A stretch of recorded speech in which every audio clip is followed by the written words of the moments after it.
Hello all, welcome to the review of the film Kannappa, which is acted by Manchu Vishnu, Mohan Babu, Prabhas, Mohanlal, Akshay Kumar, Sarath Kumar, Kajal.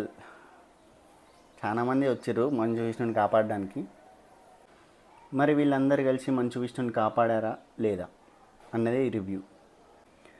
వీళ్ళందరూ ఏమో కానీ ఒక ప్రభాస్ అయితే 70% సినిమాని కాపాడి ఉంటాడు. ఎందుకంటే నేను పోయిన థియేటర్లో ప్రభాస్ ఎంట్రీ అయిపోయి ఆ క్యామియో అయిపోయిన తర్వాత ఒక 30% to 40% ఆఫ్ ద ఆడియన్స్ ఎవరైతే ప్రభాస్ కోసం వచ్చిర్రో వాళ్ళు వెళ్ళిపోతున్నారు. ఇంకా మిగతా ఆడియన్స్ ఎట్లా అంటే ప్రభాస్ కోసం యాజ్ వెల్ యాజ్ అసలు మంచు విష్ణు ఏం చేసిండు కన్నప్ప అని చెప్పి చూద్దామని వెళ్ళినాం. దాంట్లో నేనొకరిని. సరే ఇదంతా పక్క పెట్టు, మూవీ నీకు నచ్చిందా నచ్చలేదా అంటే నాకైతే నచ్చలేదు మూవీ. అంటే ఫస్ట్ హాఫ్ అయితే అసలే నచ్చలేదు. సెకండ్ హాఫ్లో కొన్ని సీన్స్ కానీ క్లైమాక్స్ కానీ ఇదంతా కొంచెం నచ్చింది. మొత్తం ఓవరాల్గా కంపేర్ చేసి నీకు నచ్చిందా అంటే నచ్చలేదు. నాకెందుకు నచ్చలేదంటే ఫస్ట్ హాఫ్ అంతా ఏదో స్లో మోషన్ ఫైట్స్, అనవసరమైన ఫైట్స్, హీరోయిన్తోని బాహుబలి రేంజ్ సీన్లు తీస్తారు, అవి వర్కౌట్ కాదు. దాని తర్వాత డ్యూయట్ సాంగ్ వేసుకుంటారు, ఎందుకు వేసుకుంటారో వాళ్ళకు కూడా తెలియదు. పెద్ద పెద్ద క్యారెక్టర్ ఇంట్రడక్షన్స్ వస్తూ ఉంటాయి, దానికి బ్యాక్గ్రౌండ్ మ్యూజిక్లు. అన్ననేమో ఎమోషనల్ సీన్స్ చేస్తూ ఉంటాడు, థియేటర్ ఏమో అంతా నవ్వుతూ ఉంటుంది, ఏం ఆర్గానిక్ అనిపించదు. అట్లా జరిగిపోతూ ఉంటుంది ఫస్ట్ హాఫ్ అంతా. మరి సినిమా అంతా సెకండ్ హాఫ్ కోసం సినిమా అంతా రాసి పెట్టుకొని ఫస్ట్ హాఫ్ని ఫిక్షనల్గా ఒక స్టోరీ రాసిర్రు. అది ఎక్కలేదు జనాలకి. సింపుల్. కింద మీద పడి ఫస్ట్ హాఫ్ కంప్లీట్ చేసిన తర్వాత సెకండ్ హాఫ్కి ఎంటర్ అయిన తర్వాత విష్ణన్నకును మోహన్ లాల్కి ఒక సీన్ ఉంటుంది, బాగుంటుంది. ఆ సీన్ నాకు నచ్చింది. దాని తర్వాత మళ్ళీ హీరోయిన్తో ఒక డ్యూయట్ సాంగ్ ఉంటుంది.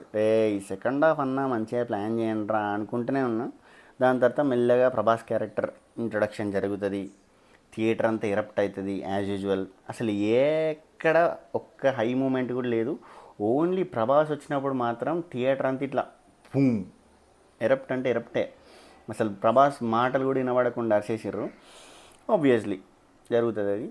దాని తర్వాత ఒక 20 minutes ఉంటుంది ప్రభాస్ రోలు. అదంతా అయిపోయిన తర్వాత మెల్లిగా అసలు స్టోరీకి మూవ్ అవుతూ ఉంటుంది. కన్నప్ప ఒరిజినల్ స్టోరీకి మూవ్ అవుతూ ఉంటుంది. అసలు క్లైమాక్స్లో ఉన్న పార్ట్ ఒక్కటే ఒరిజినల్ స్టోరీ లాగా అనిపించింది నాకు. మిగతాదంతా ఇక్కడ క్లైమాక్స్కి తీసుకురావడానికి సంబంధించిన ఫిక్షనల్ స్టోరీ. అదంతా క్లైమాక్స్ బాగుంది, ఒరిజినల్ స్టోరీ కాబట్టి బాగుంటుంది.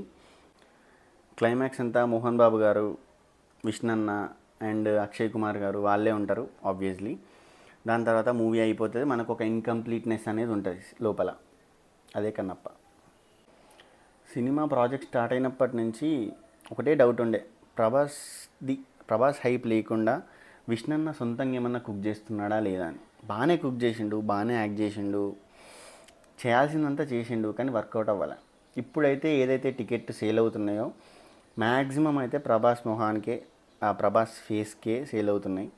మరి మిగతా కన్నప్ప ఫ్యాన్స్ ఎవరైనా ఉన్నట్టున్నారు. ఒక 50% అయితే నేను అనుకుంటున్నా ప్రభాస్ పేరు మీదనే అమ్ముడుపోతున్నాయి. ఇంకో 50% మేబీ వాళ్ళందరి పేరు మీద కావచ్చు. హిట్ అవ్వాలని కోరుకుందాం, మిగతా అంతా శివుడు చూసుకుంటాడు. ఇక కమింగ్ టు ద పర్ఫార్మెన్సెస్, విష్ణన్న సర్ప్రైజింగ్గా బాగా చేసిండు. కొన్ని సీన్స్లో యాక్టింగ్, కొన్ని సీన్లు నార్మల్గా అయిపోయింది. నాకు ఒక క్యారెక్టర్కి మిస్కాస్టింగ్ అయిందేమో అనిపించింది. ఆ తెన్నాగా అని ఒక లేడీ హీరోయిన్ వాళ్ళ మదర్ క్యారెక్టర్ ఎందుకో మిస్ప్లేస్ అయినట్టు అనిపించింది. ఆమె సరిగ్గా చేయనట్టు అనిపించింది. మిగతా అంతా ఎవరికి ఇచ్చిన క్యాస్టింగ్ వాళ్ళు బాగానే చేసుకున్నారు.